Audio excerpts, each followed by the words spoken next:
Hello, welcome back to Priya cooking YouTube channel. ಇವತ್ತಿನ recipe ಹುಂಚಿ ಪಲ್ಯ ಹೆಸರು ಕಾಳಿನ ಸಾಂಬಾರು ಹೇಗೆ ಮಾಡೋದು ಅಂತ ನೋಡ್ಕೊಂಡು ಬರೋಣ ಬನ್ನಿ. ಇಲ್ಲಿ ನಾನು ಹೆಸರು ಕಾಳನ್ನು ತೊಳೆದುಕೊಂಡು ಇಟ್ಕೋತಾ ಇದ್ದೀನಿ. ಹುಂಚಿ ಪಲ್ಯನ ನೀಟಾಗಿ ಕಟ್ ಮಾಡಿ ಇಟ್ಕೋಬೇಕು.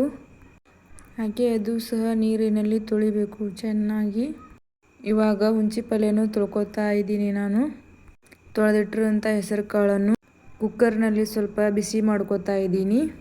ಸ್ವಲ್ಪ ಕಲರ್ ಚೇಂಜ್ ಮಾಡ್ಕೋಬೇಕು. ಹಾಗೆ ಕಟ್ ಮಾಡಿಟ್ಟಿರುವಂತಹ ಹುಂಚಿ ಪಲ್ಯ ಹಾಗೂ 1-2 ಮೀಡಿಯಂ ಸೈಜ್ ಟೊಮೆಟೊ, ಒಂದು 4 ಮೆಣಸಿನ್ಕಾಯಿ, ಖಾರ ನೋಡಿ ಹಾಕೋಬೇಕು ನೀವು. ಈರುಳ್ಳಿ ಸಹ ಆ್ಯಡ್ ಮಾಡ್ಕೋಬಹುದು ನೀವು, ನಾನು ಇಲ್ಲಿ ಹಾಕ್ತಾ ಇಲ್ಲ ನೋಡಿ. ಇವಾಗ ಕಟ್ ಮಾಡಿಟ್ಟಿರುವಂತಹ ಟೊಮೆಟೊ, ಮೆಣಸಿನ್ಕಾಯಿ ಹಾಕೋತಾ ಇದ್ದೀನಿ.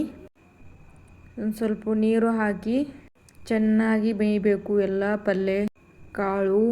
ನೀವು ಇಲ್ಲಿ ಅರಿಶಿನ ಪುಡಿನೂ ಆ್ಯಡ್ ಮಾಡಬಹುದು.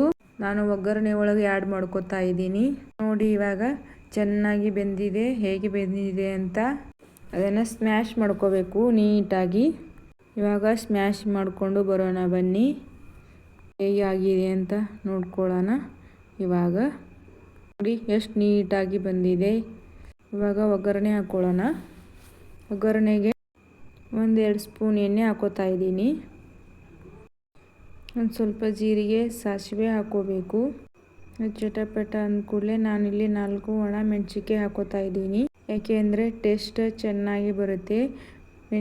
ಹಾಗೆ ಬೆಳ್ಳುಳ್ಳಿ ಹಾಕೋತಾ ಇದ್ದೀನಿ, ಒಂದು 4 ಎಸಳು. ಮೆಣಸಿನ್ಕಾಯಿ ಬೆಳ್ಳುಳ್ಳಿ ಎಲ್ಲ ಫ್ರೈ ಆಗಬೇಕು ಚೆನ್ನಾಗಿ. ಇವಾಗ ಅರಿಶಿನ ಪುಡಿ ಹಾಕೋತಾ ಇದ್ದೀನಿ. ನಂತರ ರೆಡಿ ಮಾಡಿಟ್ಟಂಥ ಹುಂಚಿ ಪಲ್ಯ ಹೆಸರು ಕಾಳು ಹಾಕೋಬೇಕು ನೋಡಿ. ಇವಾಗ ಸ್ವಲ್ಪ ಬೇಕಾದಷ್ಟು ನೀರು ಹಾಕ್ಕೊಳ್ಳೋಣ. ನೀವು ಇದು ಚಪಾತಿ, ಅನ್ನ, ರೊಟ್ಟಿ ಎದ್ರ ಜೊತೆನೂ ತಿನ್ಬೋದು. ತುಂಬ ಟೇಸ್ಟಿಯಾಗಿರುತ್ತೆ. ಈ ರೀತಿಯಾಗಿರಬೇಕು ನೋಡಿ. ಇಷ್ಟು ಭಾಳ ತಿಳುವಾಗಿದ್ರೆ ಟೇಸ್ಟಿ ಬರೋಂಗಿಲ್ಲ. ಇದೊಂದು ಸ್ವಲ್ಪ ಕುದಿಯಲು ಬಿಡಬೇಕು. ರುಚಿಗೆ ತಕ್ಕಷ್ಟು ಉಪ್ಪು ಹಾಕಬೇಕು.